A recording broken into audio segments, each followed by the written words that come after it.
Hi everyone, Ivana Taylor here, and I want to welcome you to the Monday plugged-in edition of Bizapalooza Chat.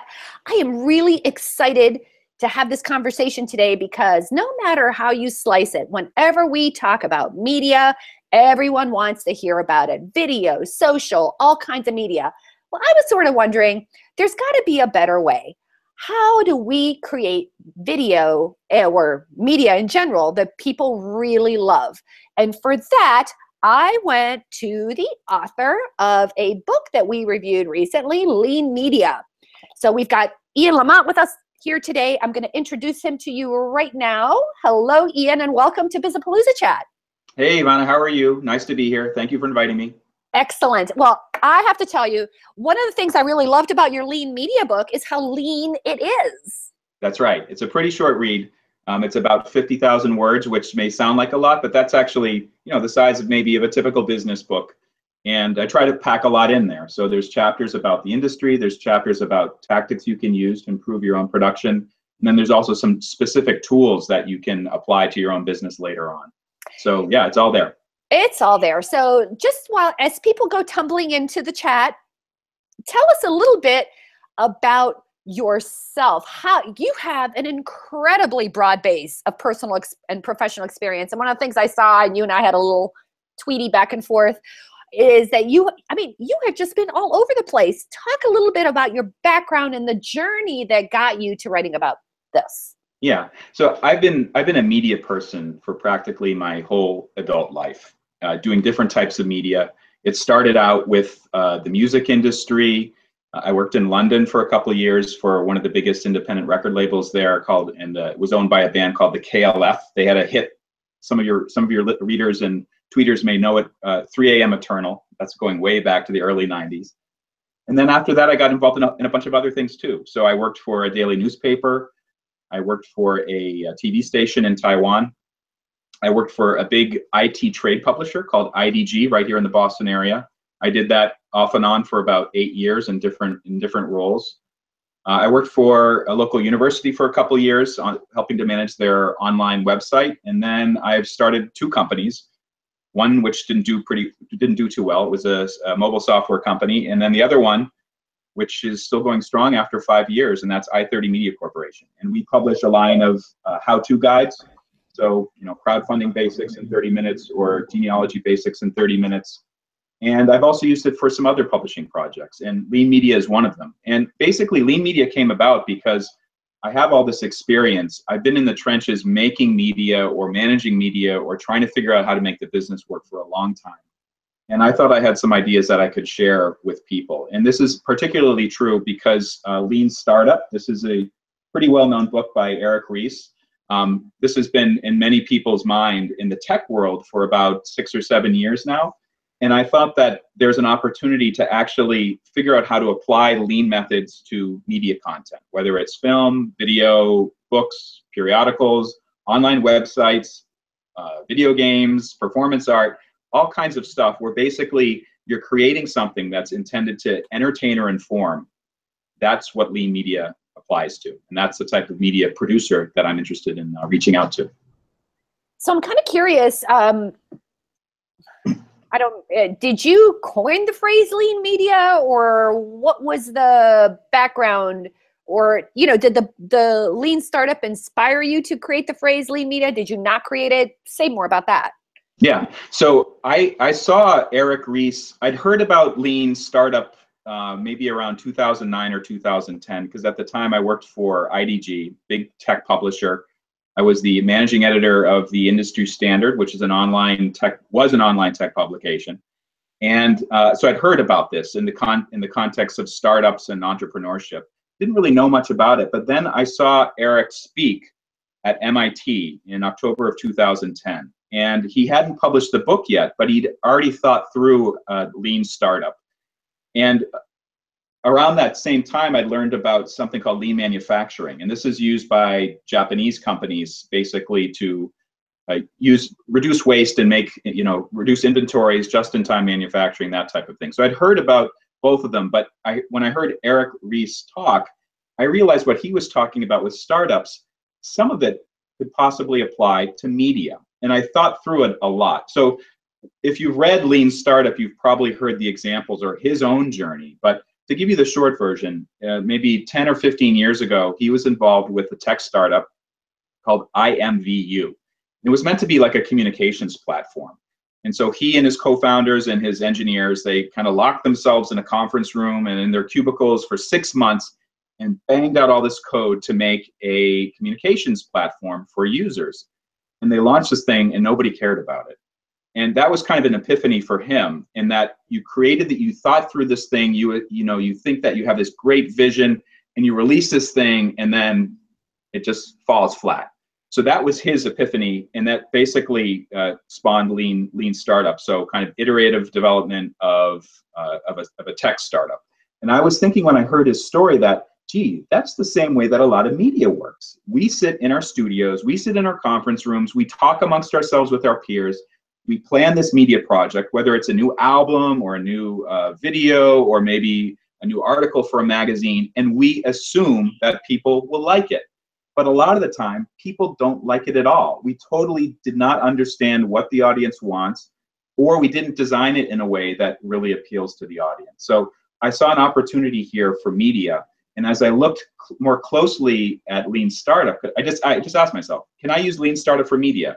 And the answer is no, not as it is right now. It needs a different framework. There's different things about media that are a lot different than the way startups work. And I wanted to address that in my writings, which were first online, blog posts and whatnot, and then turned into the book. And I think I've done that pretty well, but I'd be happy to talk about that in more detail. Absolutely. Now, one of the things that really fascinated me about you exactly, and it's funny, our process was that we had the book, and then we did some like research, we read some blog posts and so on and so forth. Then I started digging around with you. And I was fascinated how your background went from, like, was it art to technical to art to technical? Like you were almost like this bouncing around. And talk a little bit about how, and I believe that there are elements of lean media that have this interconnection between the creative part and the production part. Right? So do you feel that you were in a unique position because of your background to see this? Yeah, that's an interesting question. You know, I think that if you're involved in a media business, kind of by definition, you have to have, both sides. You have to have both things working out for you. And I think anybody who's been working in media for the past 30 years at least, and maybe even longer than that, they realize that they have to kind of keep their skills up to date.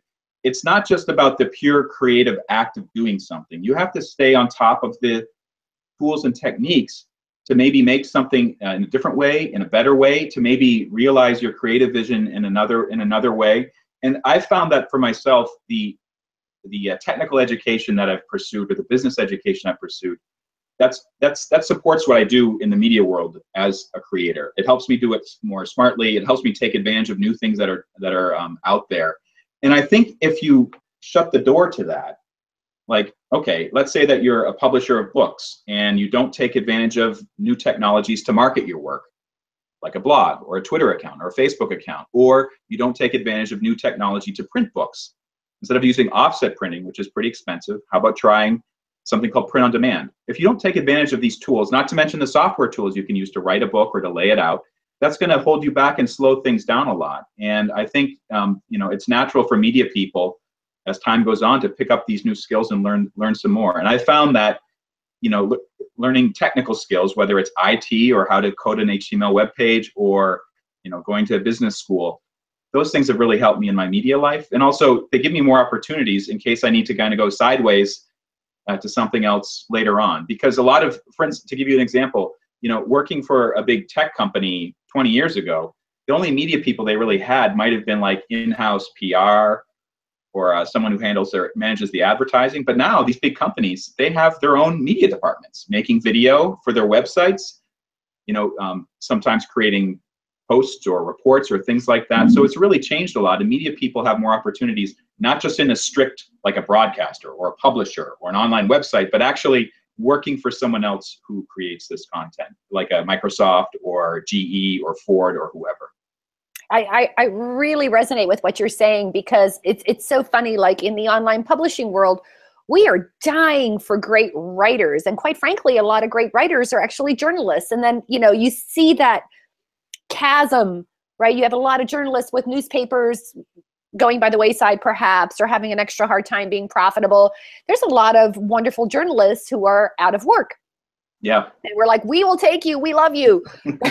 So, but you know, you brought something up as I was kind of preparing for our conversation today. One of the things along the lines of what you were talking about that I thought was interesting was, you know, we think that just because it's in the observed creative space, whether it's writing or video or like webinars or something like that, that the predominant skill set has to be a creative one. Like you've got to be a creative person to do this, or maybe you need to be a charismatic person to do well on video.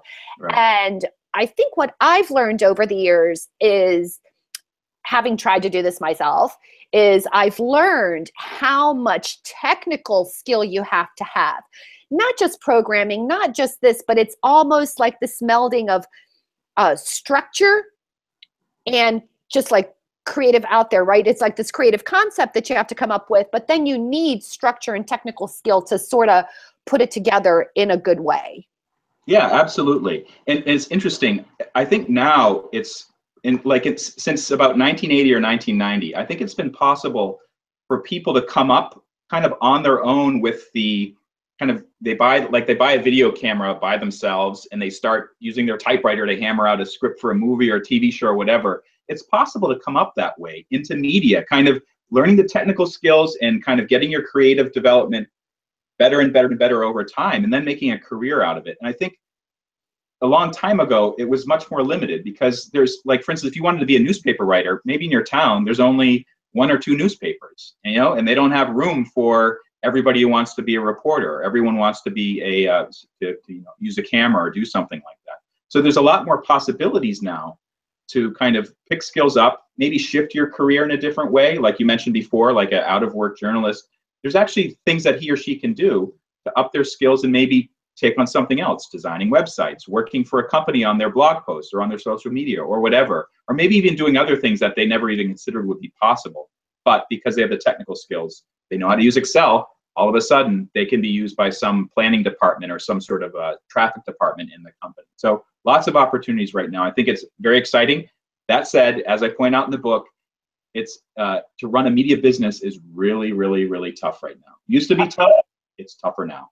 What is it that's making it tougher? Well, for many companies is just the business model that they had, like newspapers.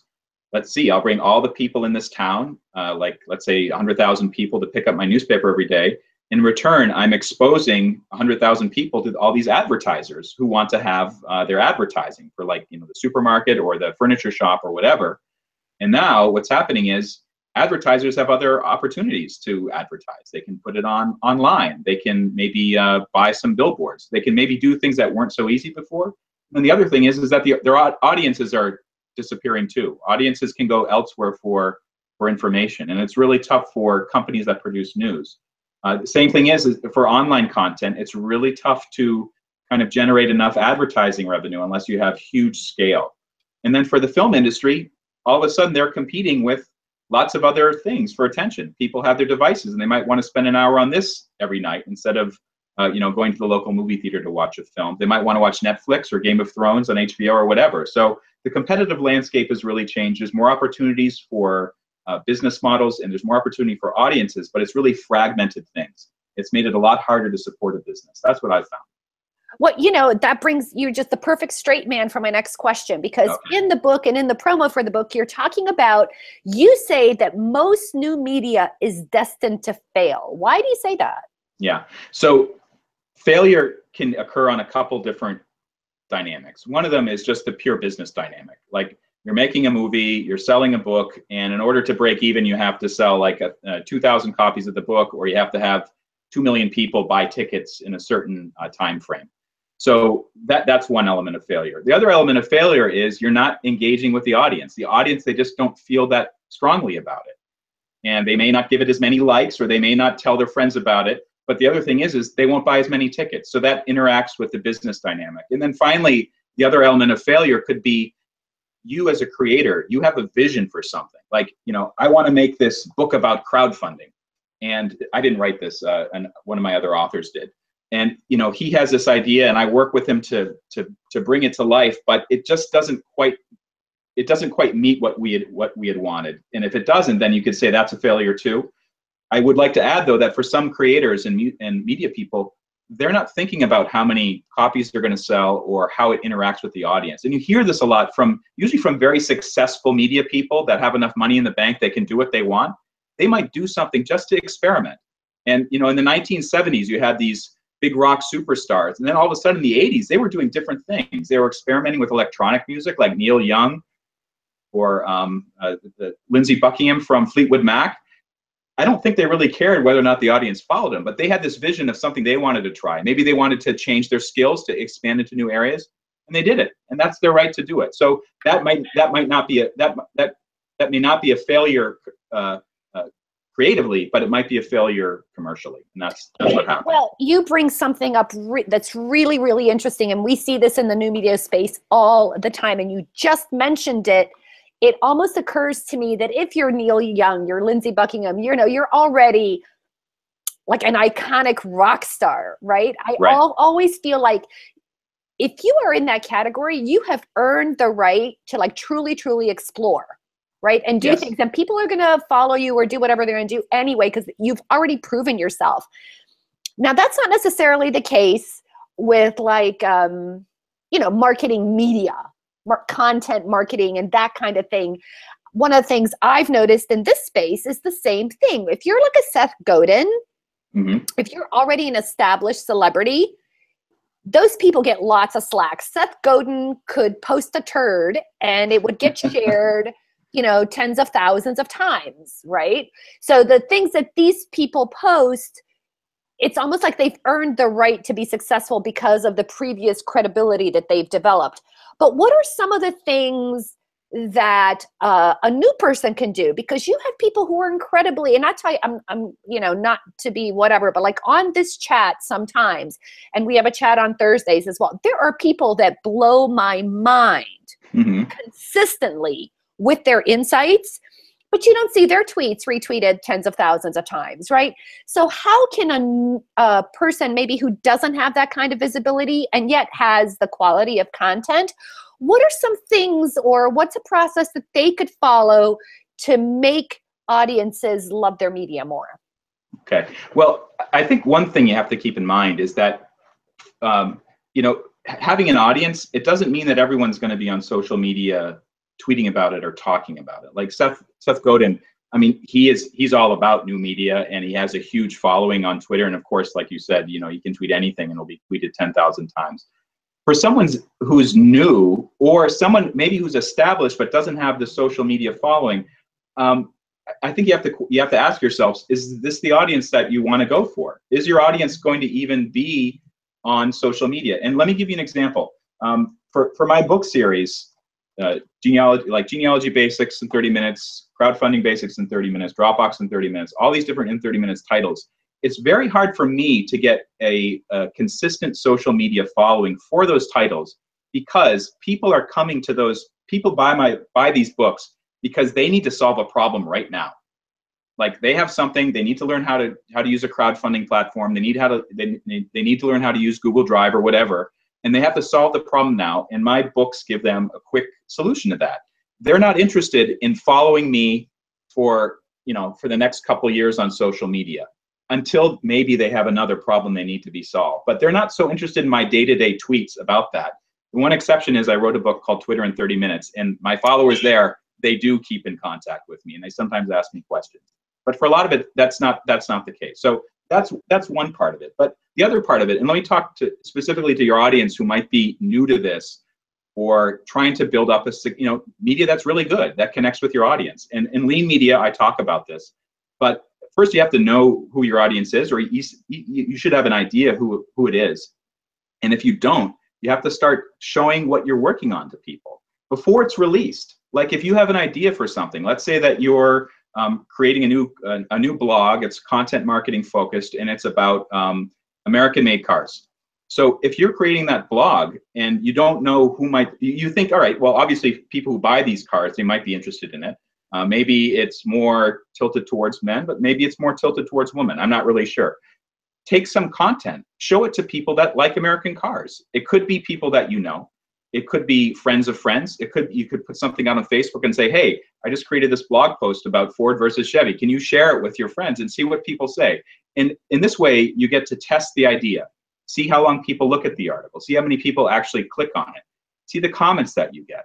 And maybe this is not ready to be a book or like a really polished blog post, but just as a test, you can just see how it works. You don't even need a blog to do that. You can post it on Facebook and then see what people say about that.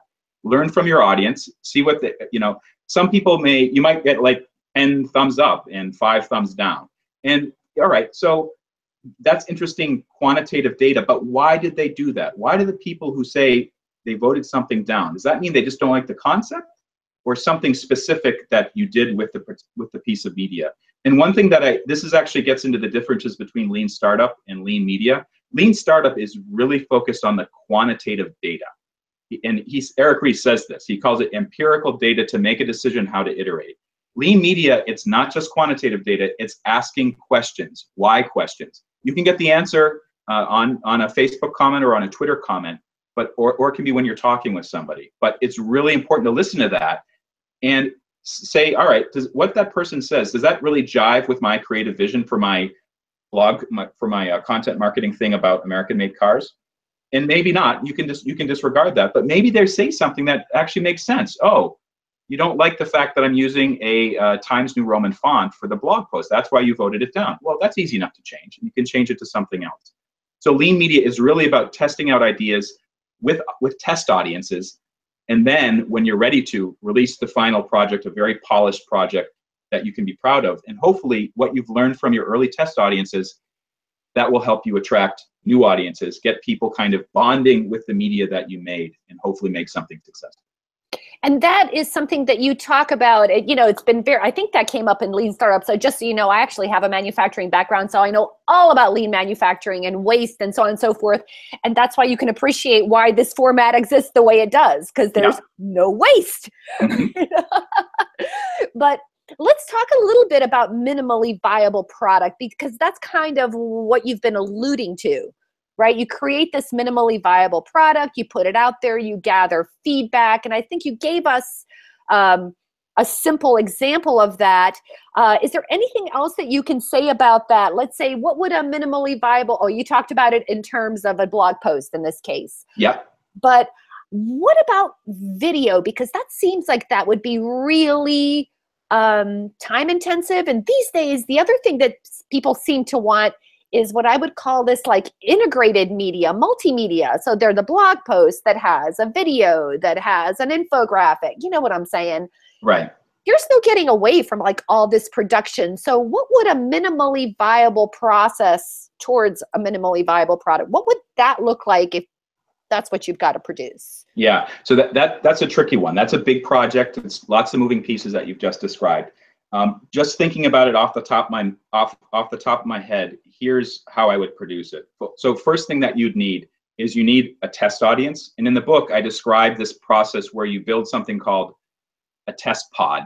And this is basically some people you can turn to who fit your general audience. You can show something to them and see what they say about it, both quantitative and qualitative feedback. So if you're like, let's say you're making a video, maybe you can show like, the first thing you could show actually is just like a description.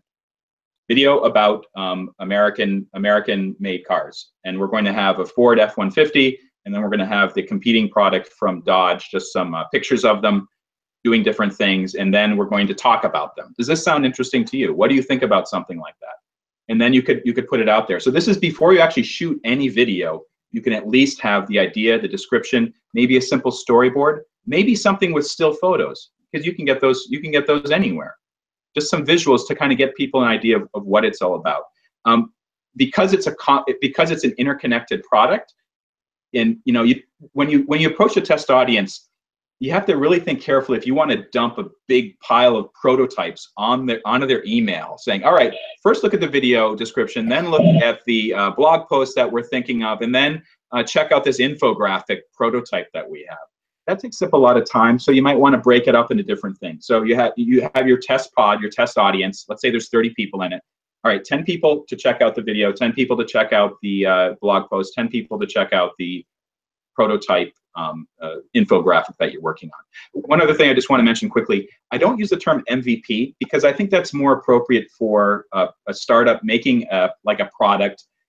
And in his book, Eric talks about, you can show your MVP to like an early adopter who doesn't care, basically doesn't really care how bad it looks. They just want to test the functionality. Media is a different animal. What I say in the book is that when you show your I call it a prototype, but it could be a demo version of something, could be a rough cut, could be a manuscript. When you show it to them, it's either polished or you're showing them an early version that doesn't have the scaffolding all around. When I say scaffolding, when I give somebody a manuscript of crowdfunding basics in 30 minutes to look at, I don't have all the little copy editor's marks in the margin or my editor's comments or anything like that. It looks pretty clean so they can get an idea of what it looks like, but doesn't have the distracting stuff. If you're talking about a video or a movie or music, it might have like a time code in the background clicking or like a little LED indicator in the corner. That's distracting to people. Just get rid of that so people can look at the essence of what your prototype is all about. That is an absolutely great tip. And I especially love the one about separating your audiences. And I think that if you're in conversation with your audience, one of the things that I have been a part of, and I don't know if the rest of you guys have been a part of that, but you can create sort of like a private insiders group, whether you do it on Facebook or anywhere else. Facebook makes it easy. You can create a private group by invitation only where folks, and I'm part of a lot of these groups where you can ask questions, share things, have a sounding board with people, and so on and so forth. And I think regardless of if have a staff or whatever, you can invite certain customers there. You can have like a little advisory. Yeah, that's actually a great idea. I like the idea not only of using this electronic tool that already exists, so you don't have to design it or buy it. Just have like a private Facebook group or a LinkedIn group or something like that. Invite people there. I would say that the trickiest part is, finding customers who are willing to go in there and spend time on it. It shouldn't just be your internal group. In the book, I really talk about kind of external feedback versus internal feedback. And the problem with internal feedback is sometimes it's helpful to identifying problems or thinking of something great creatively, but sometimes it really takes you down the wrong path because the people in your peer group might not be the same as your target audience. Might be like, somebody who likes, like me, I drive a Japanese car. This blog post about American-made cars, it's not going to appeal to me. So my input shouldn't have as much value as someone who's really from that audience. And what I say in the book is, if you're interested in recruiting a test pod for these projects, give them a little benefit. It could be like a gift card every once in a while, or maybe early access to something or a discount on something special. Lots of things that you can do to make it worth their while so they're enthusiastic about participating. And even better is they really like it already. Like, I'm already a fan of American-made cars, and I do want to see a bake-off between Ford and Dodge. Yeah, let me see all this stuff as it comes in. That's great if you can find those people, but if not, give them some incentive to participate and to help you out. That's an absolutely great tip. I guess let's talk about this since we're sort of in the realm of that conversation. Mm-hmm. One of the early questions I asked everybody is, what kind of media are you attracted to? Okay. So I wanted to kind of hear what people had to say about that. And the question I have for you is, what is it that makes one digital product more interesting and likable than others? I'm fascinated by the fact that it seems to me that when I post something that I think is intelligent and useful to small business owners, like a marketing tip, like the other day, I got an email from a retailer that I thought was truly outstanding. I was like, oh my God, this is great. And it made me want to buy more, and it made me want to get engaged and blah, blah, blah. And boy, here's how you can use this step. So I put this thing up on LinkedIn. I did a snap of the email and I wrote like short tips. Like, here's what you can do that's like this. Yeah. It did okay. Honest to God, it was like, okay. But if I were to put up there a typing cat, You know what I'm saying? What is Yeah. it that makes some media more attractive than others? So I think in this case, you kind of have to think about like the marketing element of the media, and then the actual like the core thing about the media, the core creative element. And what I say in the book is oftentimes it's about intangible things. Like the reason why I laugh more at this movie compared to this movie, it's really hard to put your finger on it. Sometimes you can say, yeah, I like that actor, or I like the script writing. Whoever the script writer or the showrunner is, they did a fantastic job. I love watching Veep, and I just think the people there are so clever. It's something, it touches my intangible and emotional sense that I have to watch it over and over again. It's harder to do with B2B content or something for small business people. You mentioned the cats, like a dancing cat playing the piano is going to get more views than like your straight on blog post. And I think that what people are doing is they're actually using tricks to get people to check something out. And you see this also in the online news industry now. There are all these clickbaity headlines like, so-and-so didn't like her husband. Here's what she did. And you just have to look at it. But does that actually make the value of the content itself or the article itself better? Maybe not. In fact, I think a lot of the time, once they get past that door, of the dancing cat or the clickbait headline, they feel like they're really let down, like they've been cheating. So that doesn't really create that bond. So I think one thing that you have to do when you're creating media and you're wondering, well, why aren't people getting into what I just did? Like that top 10 list, people just didn't get into it. You have to talk to an audience, either real audience members or a test audience member, and say, what did you think about it? How could I make that better? This gets back to the qualitative aspects of what you're creating. It's not just how many people liked it, how many people viewed it, how many people left a comment, or how long they stayed on the post. It's why they did those things. Once you understand that can help you shape things better, maybe identify the intangible aspects that will make it better. Yeah, I like it when Ivana is writing something more than that other guy, Ian, when he's writing it. So Ivana should actually have the byline more often than Ian. Or maybe there's a problem with it you didn't even think about. This happens all the time with media. And I've been involved in projects for many years. One of them that sticks out of my mind is we're designing this website. It's an online publication, news publication, doing a complete redesign. All right, it's got to be clean. You got to have a sans serif font. And then, for the color, let's use this orange scheme. So, they spent all this time on it, they launch it, and then it turns out that the orange, everyone says it looks the same color as a school bus. So it's distracting people. And that's something that they could have addressed, with a focus group or with their test pod or with a test audience. And it's relatively easy to change. And in this case, they could change it. They changed it to another color pretty soon after that. But it was a little extra work that they had to do. And maybe, it's a little tough to see people talking about that, the orange color, rather than the actual content or the other aspects of it. So what it sounds like we've got a theme going on here that I really like is this back and forth, always getting feedback. That is the one thing that you do share with this minimally viable product, right? Is that instead of, and we've talked about this, whether for creating online programs, right? If you're a coach or some kind of an expert and you want to create an online program, one of the quote unquote hacks or tricks, which actually is like turned into an iterative process. What a lot of folks say is create the sales page first. Okay. Right? So this is like if you're developing an online program, create the sales page first. So first you talk to your audience, then you create the sales page and you put, whatever the benefits they said they wanted or the challenges they had in there. And then you see if you can sell it. If it isn't selling, talk to people, right? And keep tweaking. So it's almost like you're developing something in real time that's including that voice of the customer, right? Yeah. And that's kind of what you're talking about in this case. It's almost like you're talking about having your audience be more in partnership with you as you create content.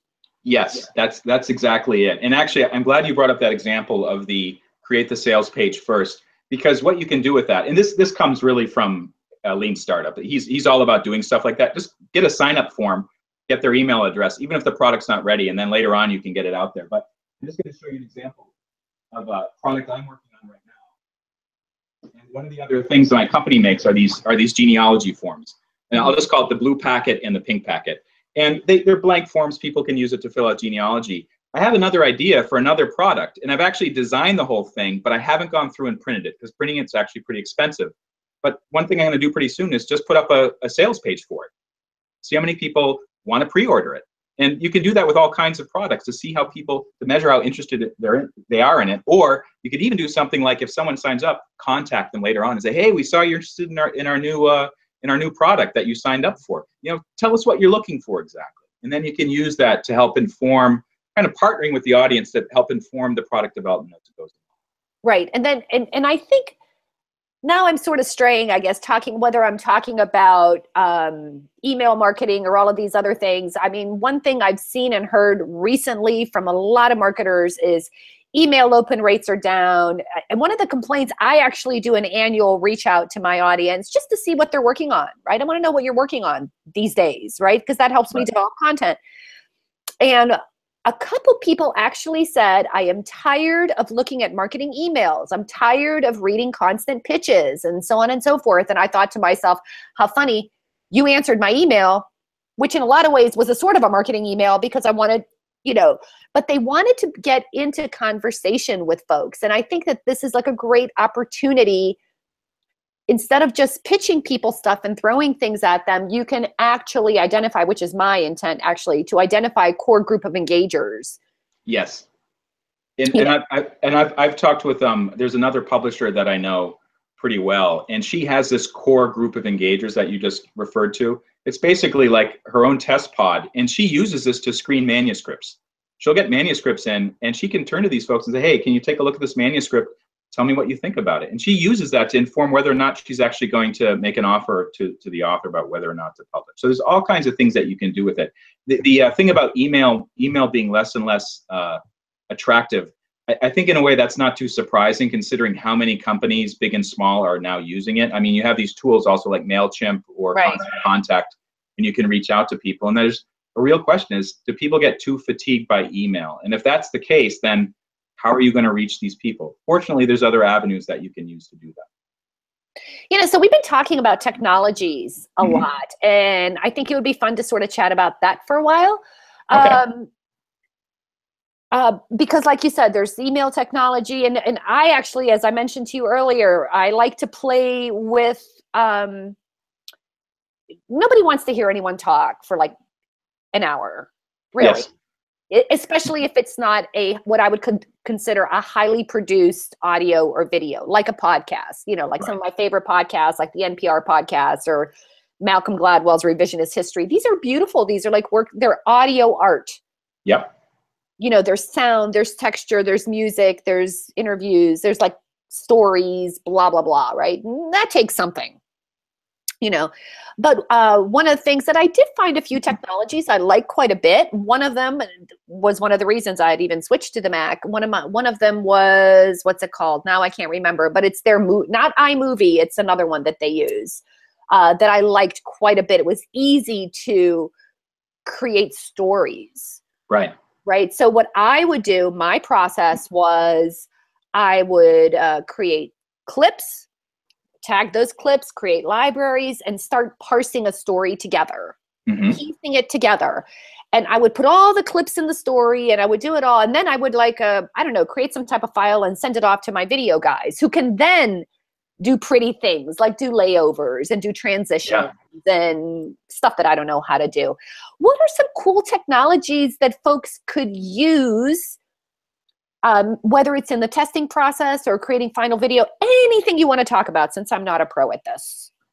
Yeah, so that's a great question. And what I see happening, and this is one of the great things about technology, is the interesting tools are constantly coming online that make it easier for us to create things, to test things out, to find an audience, to do all kinds of things. And it's been this way basically since the invention of the computer chip and the development of kind of personal computers and low-cost computing and software to go along with it. So you just mentioned the Final Cut Pro or iMovie or whatever it's called.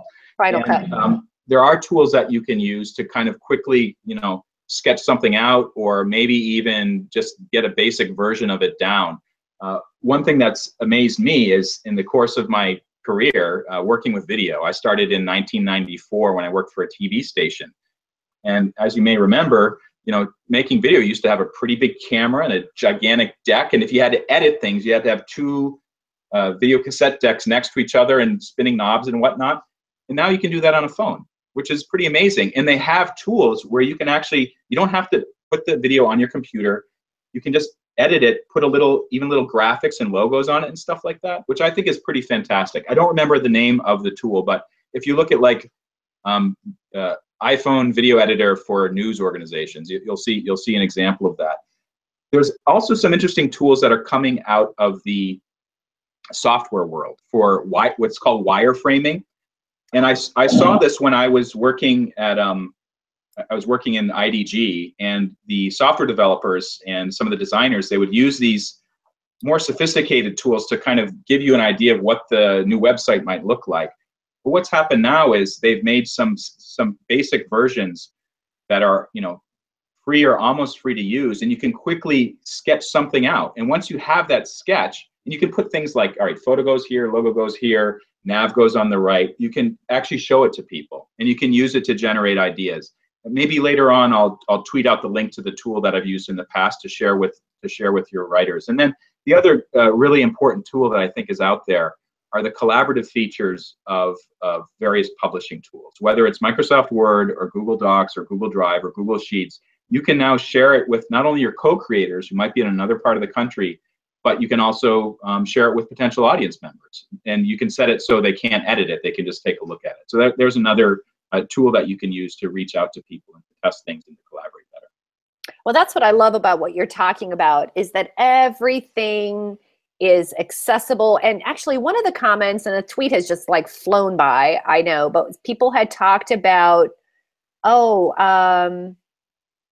authenticity.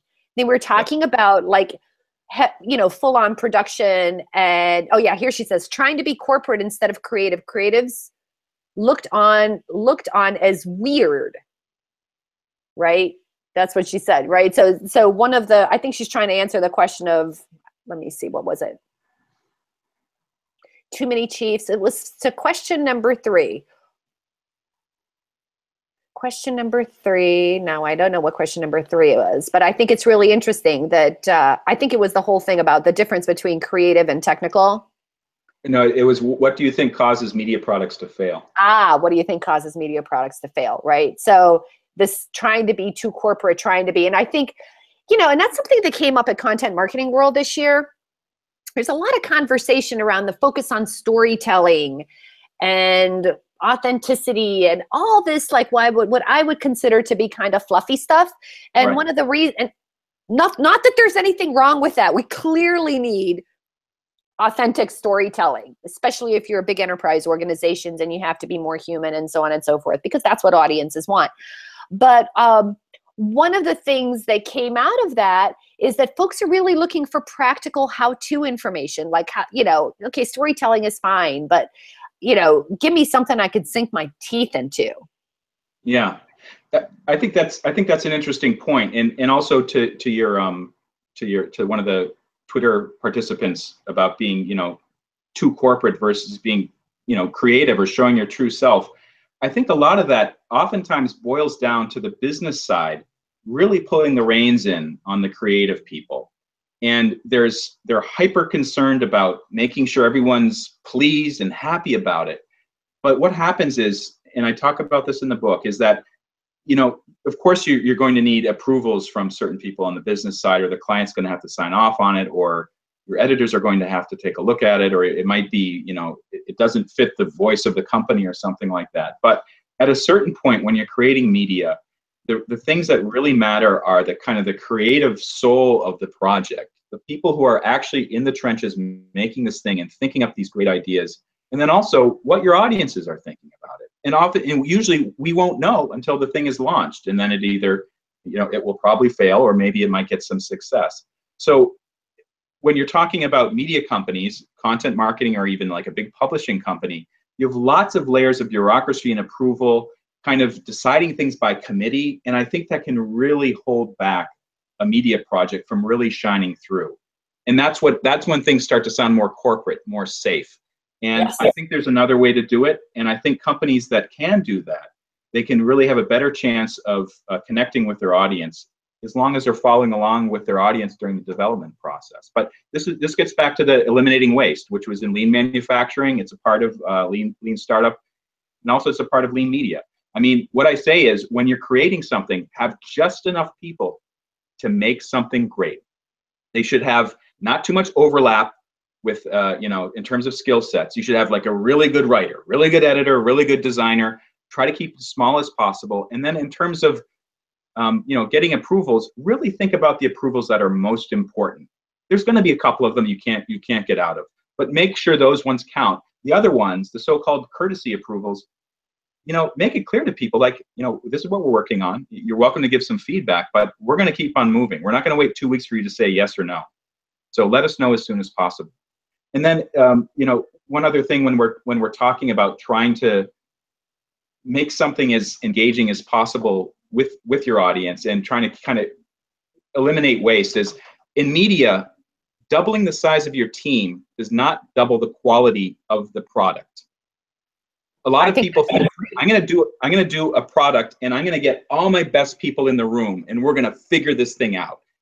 What actually happens when you do that is you have much more delay, lots more clashing, and people just can't go ahead and get something done. And, it really slows the whole production down. A classic example, like if you have a band, let's say you have a band, your favorite band, think of that band. Would doubling the number of people make that band twice as good? Would having 2 lead singers make it twice as good, or 2 drummers? Probably not. Maybe for a couple, there's a couple bands out there that, they have duets, or like Roots, they have 2 drummers, but most of the time, no. You'd only need 1 drummer, and you only need 1 person who's the band leader. And try to find this great team with little overlapping skills who can just push forward and get something done, and they can listen to each other. Whether it's content marketing or making music or making film or whatever. That's one of the big tips about reducing waste with lean media. So obvious, and yet I can see that everyone feels exactly that way, right? And to be honest with you, Ian, and I'm kind of curious what you think about that, which is today's audiences are difficult. I mean, have you checked your Facebook stream lately? I cannot stand my Facebook. I try to avoid that as much as possible. Other than the work stuff. But yeah. The whole element of, how do I say this nicely? There's no nice way to say it. Righteousness run rampant, right? It's almost as if people are looking for something to complain about. Yeah. About a piece of media. I agree with that. It's tough because on one level, you want to respect people's opinions and give people a chance to talk. But I think the way that the conversational tone has moved is it's a lot more, like you said, righteous, or, not just going to say, well, I don't think what you're doing is the best way to do it. It's like, what you're doing really sucks, and put it right out there. And it can be tough if you're a media creator to hear that day after day. And, what I try to do is, of course, you can't go down to that level and respond to critics that way. Try to be respectful of what they say. Let them know you're human. That's one thing that you can do. And if the same theme keeps coming up in the criticism, no matter how righteous or angry it is, well, think about maybe that's something you need to address later on with the media. I wish there was an easy answer to this, but it's tough because this is the world. I don't think there is. And as we were talking about corporations having everything go through legal, having everything being watered down, and there never is a guarantee, but these days it's like there is no right answer, because it's like you said, you can't please everyone. You have to take a stand. You have to know who you are and what you're about, and maybe all the more reason why having the right audience in your feedback loop. That's right. Right size team and the right audience members in your feedback loop. And of course, especially depending on the size of your company and your content, definitely want to have some legal guidance. Yeah. There's approvals that you need, and legal is one of them. You just have to make sure you're not going to trip up something. There's probably like an owner of the brand or something you have to pay attention to as well. You can't ignore that person. But a lot of the other little in-between stuff, I just find it leads to a lot of unnecessary bureaucratic overhead in getting something done. And when you reduce waste in this way by eliminating this overhead, having smaller teams, things go much faster. And the other thing is that you learn pretty quickly whether or not something's actually going to work. And if it's not working, you can pivot to something else. Change the format, change something, maybe change the writer, change some of the staff, or change the original vision around. And if it's still not working, you can just drop it. One thing in the startup world, which I don't always agree with, they're like, oh yeah, fail big or go home. My idea with that is like, why wait until you've spent millions of dollars on this startup that's never going to work if you really know deep in your heart that probably you should either pivot or pull the plug pretty soon? Why don't more people do that? With media, you can definitely do that. Why have a big public failure on your blockbuster film? If you know that people aren't into it, just shut it down, move on to something else. Try not to burn your bridges when you shut it down. But it's possible to end something that's really not working out, or to pivot into something else that might work out, and try it out quickly. So I have a philosophical question for you, and I didn't write it down, so I hope I can remember it correctly. One of the things we struggle with as we do this Bizapalooza chat, right? One of the things I've noticed is that there are things people want to see and engage with, and then there are things that aren't as popular but are necessary, right? For example, this topic is the reason I even took it on is because it feels like it's a little bit in between. People love social media, but seriously, Ian, how much can we talk about social media? People jump into that conversation. They enjoy having it. The numbers are always good and so on and so forth, but there's so much more involved in running a small business, right? There's so much more involved in other things that aren't as fun. Yeah, no, absolutely. I agree with you 100%. But are necessary, right? These are necessary. And so I'm kind of curious about your thoughts on that, whether you have tips or things when you're putting together. Actually, the original question had to do with guidelines, right? Okay. So if you're going to be putting up a piece of media, whether it's about your brand, or we can talk about McDonald's, for example, just like big brands everybody knows, right? Okay. They might have a guideline that's always like the core of their message. We're about family. We're about community, blah, blah, blah, right? So these are their guidelines. We're not going to suddenly, like McDonald's is not going to have their like creepy Burger King guide. Although they did have like the creepy clown. But I don't know. Does that do you get where I'm going with Yeah, this? but it's kind of interesting though that we remember those examples that strayed away from it. Sometimes you have to bend the rules a little bit to get some reaction, to get people to sit up and notice. I mean, when I look at advertising, I'm talking about like TV advertising, 90% of it is really so safe. Like a car commercial, you seldom see any variation from the classic, pickup truck driving through the desert with dust coming off of it, or like SUV going through the beach or something like that. It's because there are these brand guidelines. It's these things that they want to emphasize, whether it's family values or something else. And I think when you give your creative team a bit more slack to try something new, interesting things can happen. And sometimes, after the creative team comes back to the client and says, "Hey, look, we had this great idea for something else. It's bending the rules a little bit on your guidelines, but check it out." And the reaction from our test audiences are through the roof. That's something that they should pay attention to. And I think corporate folks who are interested in getting some new cachet, or trying something new, or making a difference, innovating, you have to do things like this. It won't work for some companies. Like a very conservative bank will never do something like that. But if you have a company where you've seen some, bending the rules a little bit, or trying something different on, push a little bit harder if you're the head of the creative team, or you're on the creative team. No, I was at a conference earlier this summer, late spring, early summer. And one of the things that a big brand decided to do was they did this like town makeover. Mm-hmm. And not that they made over the town per se, but they sort of like connected because they wanted to sell to small business owners, and they wanted to connect with small business owners. And they were going in and doing I don't even know what kind of brand. Now, there you go. I forget exactly what the product or service was. Mm-hmm. But that wasn't the point. The clear thing that they wanted to do, their goal was to show small business owners that they were not some ginormous, vapid corporation. They wanted to have a connection with a small business owner and show human side, and this is how they decided to do it. Right. So that did stray from the guidelines, but I think at the same time, it was also relatively safe. Yeah, Right? and So if you can find that sweet spot, it can be really, really effective.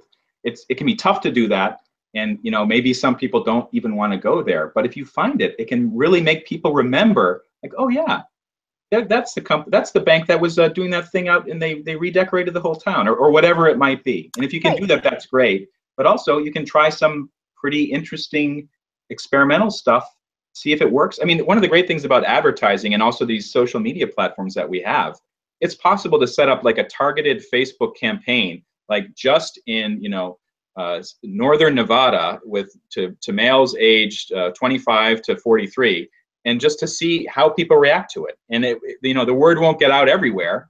If it flops or people don't like it, all right, you can try something else. But we have these new tools at our disposal, so we can really try out new ideas and innovate and see what sticks. So before I let you go, for the last couple minutes, let's talk about the future. Although I do want to tell you, your friend Louis Gudema sent you a link to a Slate article. It has something about a car commercial. So you'll want to take a look at that when you get a chance. All right. I want to talk about trends and the future and what you see coming up in the next 3, 5, 10 years. How do you think it's going to go in terms of lean media?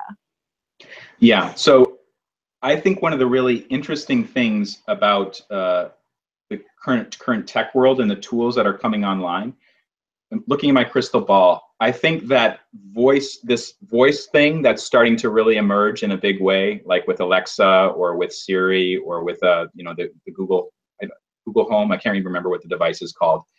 I think that's going to improve a lot. And if you have these devices, especially Siri or Amazon Echo, you can see that they're still pretty rough around the edges. There's a lot of room for improvement. I think that's going to get a lot better. They're spending a lot of money on this. And then the question is, for people who create content or create media, is right, how does voice fit in with what I'm doing?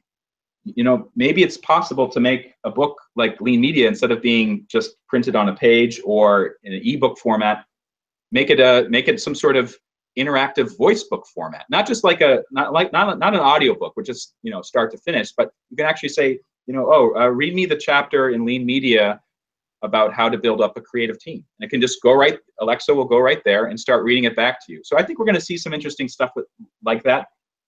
I just said Alexa, and then my Amazon Echo answered and wondered what the heck I'm doing. The other thing is that we're seeing is all these tools are going down to the tablet level or to the phone level. And I was skeptical about some of them, but I've seen some very effective ones, like the one I mentioned earlier, the video editor on a phone, and also some of the other types of editing software for different types of projects.